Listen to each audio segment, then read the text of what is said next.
Welcome to Everyman Prepping. Seth here, and we got a busy video full of news stories. We're going to start off with the Texas border crisis and what's going on there. Then we're going to hit talking about Israel, a court decision, the Houthis, some Russian stuff. And in the very end of the video, we're going to go through a video about basically a sea invasion of a part of California. I think you'll find that video interesting if you haven't seen it yet. So let's get started really quick here. We're going to start off with this map here that I've been sending out both here on X and on the community post here. But we're basically looking at here is a map of the states that are standing with Texas and those that are not.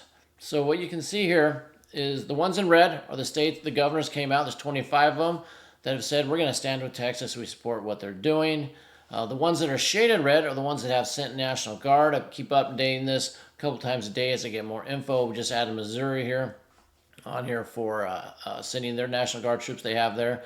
And the ones we have in pink, Nevada, Virginia, New Hampshire, their governors, Republican governors, they said they're in support, but the people of the state in the last election voted Democrat as a state. So I put those on there as they could flip-flop because the people of those states don't seem to be as conservative or Republican as the governors right now. Now, on the other side, we have three states that they're very red, usually voting, but they have Democratic governors and they're not in support. That would be Kansas here, Kentucky, and North Carolina. They voted Republican, for Trump the last two elections, but they have elected Democratic governors. So it's one of those things, elections kind of have consequences. So we'll keep an eye on this, see what states join in, and we'll see what does Texas do. Right now, it's Friday, making this video, the 26th, and Biden said today's the drop-dead date. Let the Border Patrol in today or else. Well, Governor Abbott said, we're not doing it, so there's a standoff. We'll see what happens throughout the day. As I'm making this video, they're still just basically at a standoff. And as we go, let's take a look at some other news surrounding this. I did a poll. I put out a poll. It says, you can see here 17 hours ago, asking what people thought would happen. Almost a tie, but leading was Texas did not let the Border Patrol in. That seems like what they're doing. Second in line was federal government lets the deadline pass and nothing happens. Both those can be true, and both those might happen. Those were the two most popular ones. As we go on here also, if you have the moment, please hit that like button, subscribe, comment on the channel, what you think's going on here, what you think will happen, all that good stuff, and share with your friends and family. So, in his response to the federal government saying take down the wire, Governor Abbott, bless his heart, told his National Guard, put more wire up. So that's what they did here in this video. They're putting more wire. Put all the wire you can up there. I think the South Dakota governor, she said that she would send more wire if they need it, down there as well. She's going to make sure they're well stocked up. And then we have just this morning, the Oklahoma governor considering sending troops as well. We can listen here. He's being interviewed. We can listen in and see what he has to say here when he's asked. Absolutely. I've done it once before, and we're looking. I already talked to my tag, my General Mancino. We've already started putting the numbers together. We'll be in contact with Governor Abbott. The former president. So it looks like Oklahoma's going to be on board sending troops down there. And then what else do we have here? So we have some other stuff weird going on. What are plays going on? Are they, the federal government going to try to hit Texas financially to make them bend the knee? There's something strange going on with liquid natural gas. In Texas, here, I'll pull this up for you. Texas has 3 large shipping terminals, export terminals for liquid natural gas. The largest one is in Louisiana, down over here, but there is 3 very large ones in Texas, and they ship a lot of natural gas. And this came out that Biden is freezing the approval to export liquid natural gas. New permits. He's freezing new permits, imperiling major projects. Going forward. So. Is this we're going to hit Texas financially, we're going to cut off any expansion in liquid natural gas, selling it. Along with this came this here report that Freeport liquid natural gas just shut 1 unit for about a month, says the company. And it's in Texas. And so is this just, further to put pressure on it? I don't know what is going on. Write down below in the comments if you have an idea what might be going on, but something strange is going on with the liquid natural gas. Maybe it has something to do with the Ukraine war. They want to limit the amount going over there. I don't know, but it's strange that, it's happening in Texas along with this border issue going on over there. Now, as for the outcome, what's going to happen, I'm not sure myself. There's a lot of talk that, Abbott is he's not a deep state guy, but he's a swamp guy. He went full in on the, this thing and the wearing the mask and the shutdown. So a lot of people don't trust him. But maybe he learned from that and he's come on with the side of the people to support it. We'll have to see where this ends up, especially if there's a further confrontation. If Biden starts sending whatever officers he has under federal control down there to make the National Guard move, or does he federalize the National Guard? Does he turn the National Guard into a federal program taken away from the state, and does the state resist that? I don't know.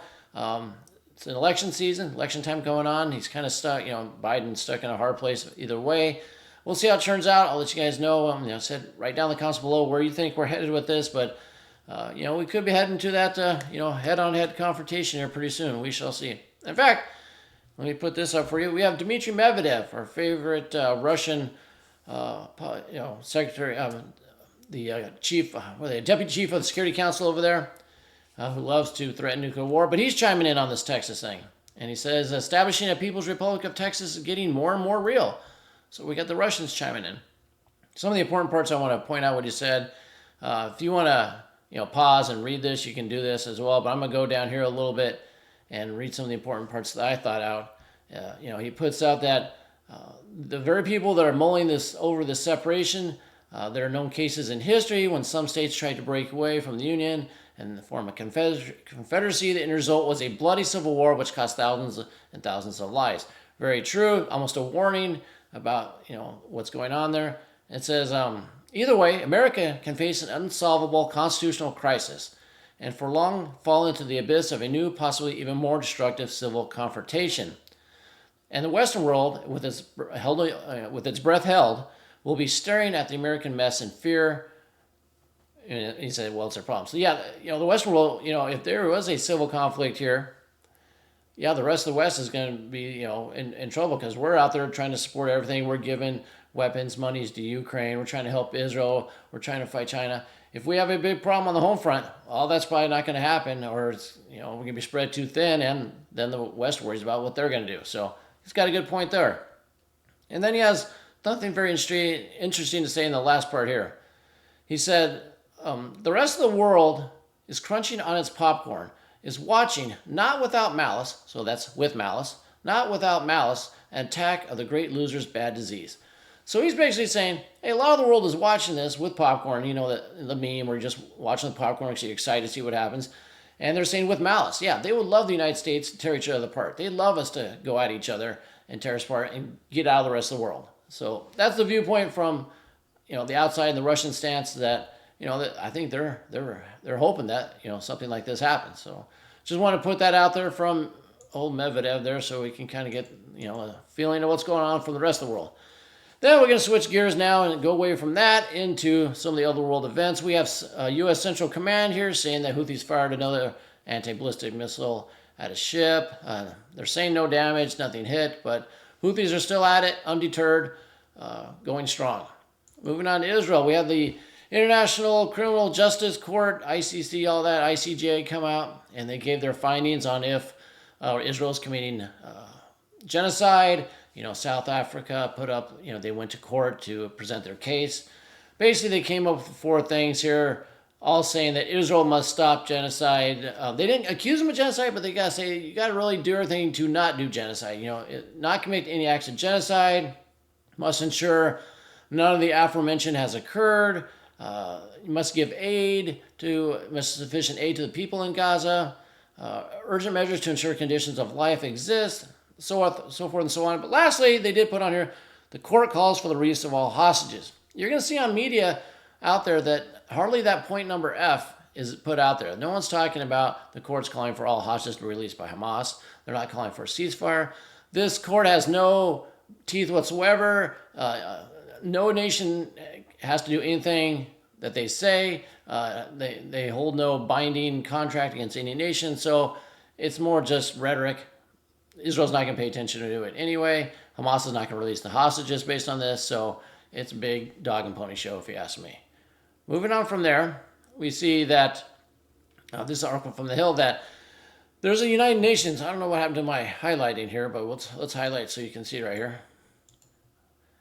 Let's see, United Nations has an organization called the United Nations Relief and Work Agency. And they're being accused here of some of their employees being part of the October 7th attacks. It says here, the Biden administration announced Friday it was pausing funds for the United Nations body responsible for Palestinian refugees over allegations that 12 of the staff were involved in the Hamas October 7th attacks against Israel. Well, maybe we just need, like a lot of people have been saying, to shut that UN down. There seems to be... UN isn't really doing much for the world these days. There's a lot of, those blue helmets out there. They're not really, I wouldn't say most legitimate organization out there, but there's a lot to be said that the UN maybe we need to disband that thing and move on from there. There's a lot of problems with it. And this doesn't help here, the allegations that some of the UN people in this organization were part of that attack. So, hey, good for the U.S. if they're going to pull money out of there, because if that's even coming up, there must be some teeth to that story. So we'll continue watching that one as well. Moving over to Russia and Putin, he says that they have data, they have info that says that Ukraine fired that missile that took down the plane that had up to 65 passengers on it. I mean, not passengers, prisoners of war. And, Ukraine's saying, well, it wasn't us, and that plane had missiles on it. It was actually doing an ammo, missile resupply. Putin saying, why would you kill 65 of your own people? This thing is a big mess. I don't know either way which way is legit. I'm leaning towards there were prisoners of war on it. That seems the way that it actually happened. Why would Ukraine take it down? Was it a rogue group that did it? Was it to put pressure? I don't know. But very strange happening with, and sad event of that plane being shot down. And again, we have in Russia another oil refinery set on fire. And oil's finally, on the Brent crude is staying over $80 a barrel. It should be much higher if you ask me with what's going on, but finally it's stable over $80. The WTI, the West Texas Intermediate crude, is getting towards there. But this says here that the Rosneft Tuapse oil refinery halts production after a fire, reportedly due to Ukrainian drone attack, the fourth on Russian energy infrastructure in a week. The fire impacted the export-oriented Tuapse refinery.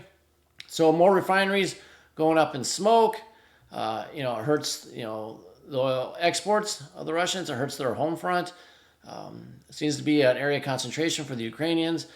Is this to hurt China also? China gets a lot of its oil and petroleum products from Russia. Are they trying to diminish China's ability to get oil from Russia? I don't know. I've seen that thrown out as a possibility. But, I think Ukraine's really hitting the oil, trying to hit them, where it hurts and maybe provoke a larger response, because Ukraine knows they need NATO in there because they're not winning this thing without NATO. And finally, let's get into this. I know we've been going here for a while.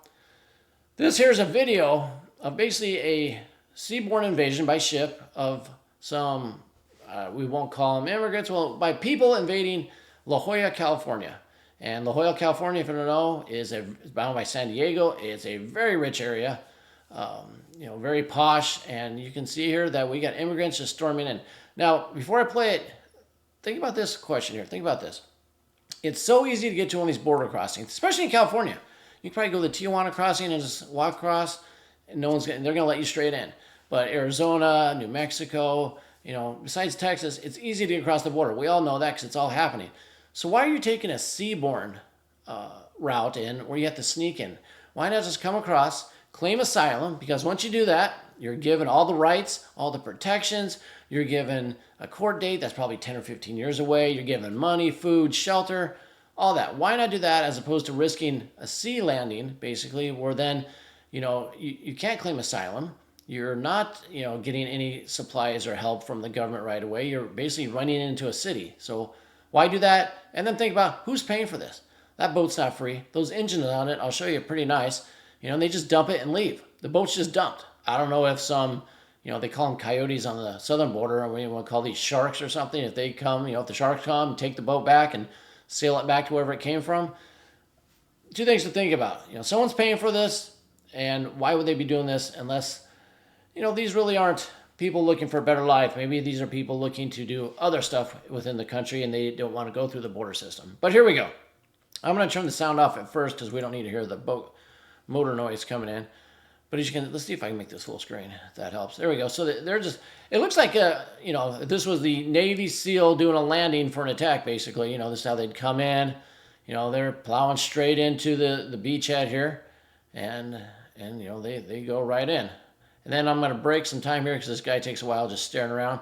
But I'm going to play this really quick here. Let me pause it so I can explain. Let's go back here. See these red lights back here? Oh, let's go back. Here we go. Stop.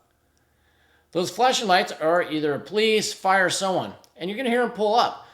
And then I want you to listen to what happens afterwards. So this is, you know, some authority, some figure, you know, emergency services, someone coming in. So let's listen to this and then just... So they're coming. Police are coming. Here we got a view of all the people, all the nice white people standing there watching, you know, people come across. And here they are. They're running across. All right, what do you notice? First of all, a lot of them dressed in black, dark clothing. Could be just coincidence. But the emergency service personnel here, shut the lights off and just watch now. Do we try to apprehend? Do we try to ask questions? No. Look at this. They just stop and watch them go. Look, come on in. Run into La Jolla. Charge up the street. Let me turn this off now. We don't need this guy's comments. We'll probably get flagged. And they just keep on, you know, strolling in. Their emergency service guy he opened his door. I guess maybe he's watching, but they just let him in. You can see more streaming across there. You know, this gentleman in the white truck's trying to get to work. He's trying to just get through them all. And there's more keep piling off. And no one's doing anything except videoing, because that's what people do these days. They don't actually do anything, they video. Not that you should interrupt this, but you'd think the authorities would say something. But I want to go to the end here where the guy points out the boat. Let me just go. He looks down the street. Here's the boat. And let me play a little bit because it looks a little cleaner when it's being played. Well, here's a good picture right here. So they parked the boat. It's got, you know, 2 nice outboard engines in it. If it landed there, it looks pretty decent. You might want to use it again. I don't know, but who's paying for that? Who is funding that? Does that get reused? I don't know. Why are you coming in that way? I have all kinds of questions. Right down below, you know, what you think is going on. Why would you come across this way when it seems to be so easy to come across the land border? Why do a sea border or sea invasion, whatever you want to call it? Why do that? I don't know. Just something that comes across my mind that I can't figure out. Anyway, that's all I have for you. Enjoy this Friday. Take some time this weekend. Do some prepping, planning. Have some fun with your family or friends, wherever you got.